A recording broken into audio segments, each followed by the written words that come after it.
শুধু দর্শকবৃন্দ আমন্ত্রণ জানাচ্ছি বৈশাখী টেলিভিশনের নিয়মিত স্বাস্থ্য বিষয়ক আয়োজন বৈশাখী হেলথের আজকের পর্বে। আপনাদের সাথে অনুষ্ঠান উপস্থাপনায় থাকছি আমি ডক্টর তাসমিয়া আহমেদ হুমা। আমাদের সাথে অতিথি হিসেবে আছেন বাংলাদেশের একজন বিশিষ্ট colorectal surgeon doctor Mohammad Ahsan Habib, সহযোগী অধ্যাপক এবং বিভাগীয় প্রধান কোলোরেক্টাল সার্জারি বিভাগ, ঢাকা মেডিকেল কলেজ এবং হাসপাতাল, chief consultant, specialised colorectal centre. আমরা আজকে কথা বলবো অ্যানাল ফিশার অথবা পায়ুপথের ফাটল নিয়ে। চলে যাচ্ছি আমাদের অতিথির কাছে। আসসালামু আলাইকুম স্যার, কেমন আছেন? ওয়ালাইকুম আসসালাম, আমি ভালো আছি স্যার। আজকের বিষয়টা হচ্ছে অ্যানাল ফিশার অথবা পায়ুপথে ফাটল। এখন প্রথমে একটু জানতে চাচ্ছি যে অনেক রোগী আমাদের কাছে আসে, দেখা যায় যে দীর্ঘদিন ধরে কোষ্ঠকাঠিন্যে ভুগছে অথবা ডায়রিয়াতে ভুগছে, এরপরে আসে হচ্ছে যে ব্যথা নিয়ে অথবা পায়ুপথে একটা অস্বস্তিকর একটা ফিলিংস নিয়ে আসে। কখনো কখনো বলে যে রক্ত যাচ্ছিল, কখনো কখনো বলে জ্বালা পোড়া করে। এই যে এই বিষয়টাকে স্যার আপনি কিভাবে ব্যাখ্যা দেবেন?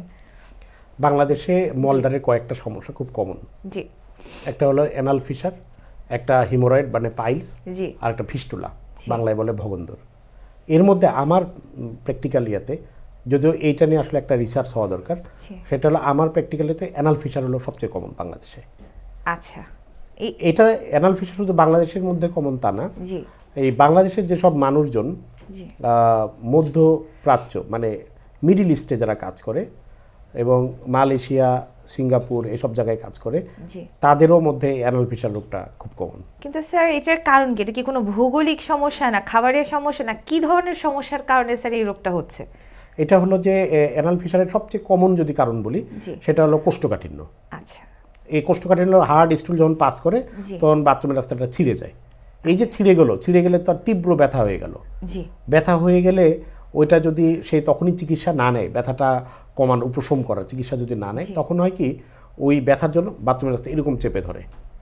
চেপে ধরার কারণে সে বাথরুম যখন করতে নেক্সট আবার বাথরুমে আসে, আগে থেকেই ভয়ে অস্থির হয়ে যায়, কারণ ওর তো ব্যথা আরও বেশি বেড়ে যাবে, সে তো ব্যথার মধ্যেই আছে। তখন ভয়ে সে বাথরুম করতে চায় না, তখন আরও কোষ্ঠকাঠিন্য হয়ে যায়। এরকম করতে করতে এটা ক্রনিকে পরিণত হয়।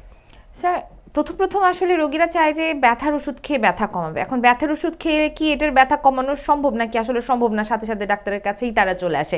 কিভাবে রোগী পাচ্ছেন? বেশি কিছু কিছু রোগী পায় তো খুবই সতর্ক, এই যে ব্যথা হলো 2-1 দিনের মধ্যেই ডাক্তারের কাছে চলে আসছে, এরকম। আর কিছু কিছু থাকে যে অনেক লেটে আসে। আচ্ছা। তা ওনাদের যেটা হয় যে ওই যে অ্যানাল ফিশার যে ফেটে গেল, ছিঁড়ে গেল, ওইটা ধীরে ধীরে ওটা আর হিল করে না, কারণ উনি তো ওই সময় চিকিৎসা নেয়নি, যার কারণে ওটা ধীরে ধীরে আপনার ওটা আলসারটা ওটা একটা ক্রনিক আলসারে পরিণত হয়, তখন এটাকে বলে ক্রনিক অ্যানাল ফিশার। আচ্ছা স্যার, এই রোগীগুলো যখন আসে কিভাবে পরীক্ষা করে আসলে বুঝতে পারেন যে আসলে কি অবস্থা, বা কি কি ধরনের পরীক্ষা নিরীক্ষা তার সাথে আরো যুক্ত হয় ব্যাপারটার অবস্থা পুরোপুরি বোঝার জন্য? রোগীরা এসে প্রথমেই আমাদের বলে, ডাক্তার সাহেব আমার মলদ্বারে ব্যথা আছে। অনেকে বলে না আমার তোন ব্যথা নেই, শুধু বাথরুমে এসে একটু করে জ্বালা পোড়া করে। অনেকে বলে যে বাথরুম কষা হলে সাথে একটু করে রক্ত যায়। আবার কারো কারো ক্ষেত্রে বলে আমার একটু করে চুলকায়, ভিজা থাকে, এরকম। আচ্ছা। এগুলো নিয়েই আসে। অনেকেও লাস্ট ইয়েতে বলে যে আমার 6 মাস ধরে ব্যথাটা এমন বাথরুমই বের হয় না, এখন বাথরুম আর ক্লিয়ার হয় না। আচ্ছা। এগুলো সমস্যা নিয়ে আমাদের কাছে আসে। তারপর আমরা করি কি, রুগীটারকে পরীক্ষা করি। পরীক্ষা বলি যে মলদ্বার পরীক্ষা করা। আমরা ইউজুয়ালি এই রুগীদের পরীক্ষা করার সময় তার প্রাইভেসি মেনটেন করে পরীক্ষাটা করার চেষ্টা করি।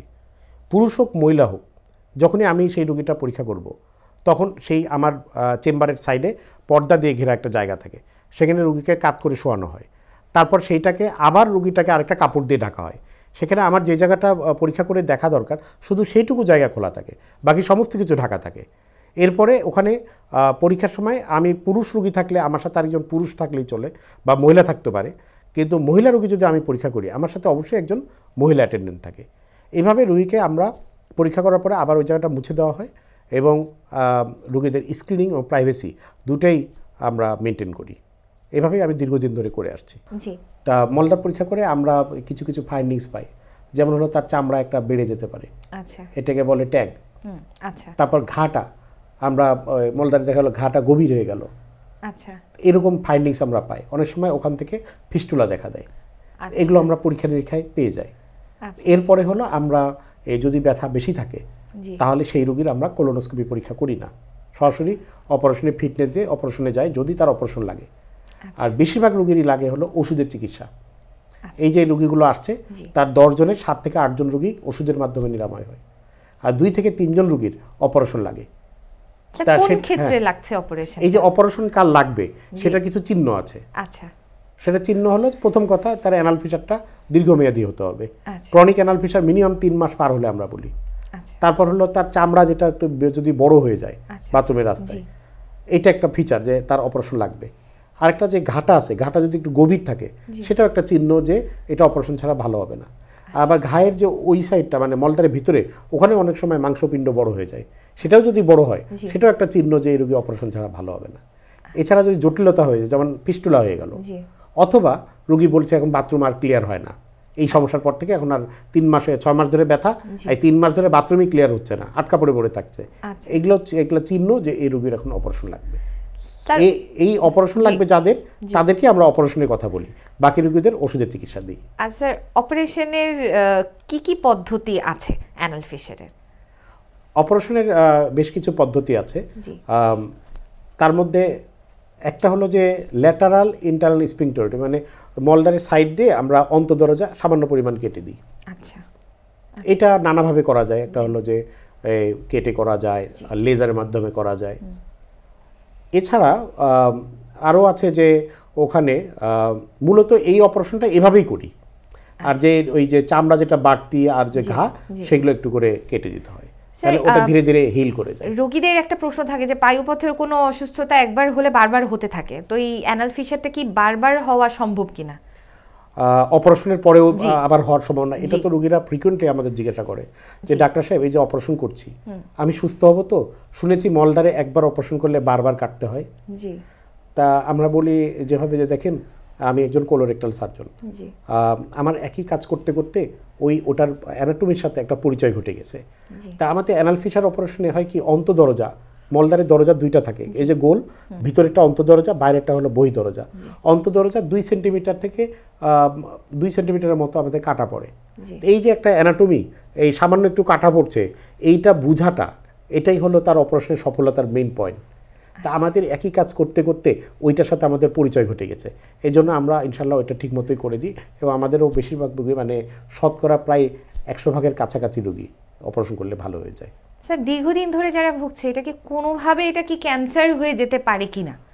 যারা এই যে মিডল ইস্টে যারা থাকে বা দেশের বাইরে থাকে তারা তো খুবই অরিড থাকে, এরকম যে আমার এই যে একটা ঘা হয়ে গেল, ওখানে তো ডাক্তাররা তো ওভাবেই বলে, ওনারা অর্ধেক বুঝে অর্ধেক বুঝে না আর কি।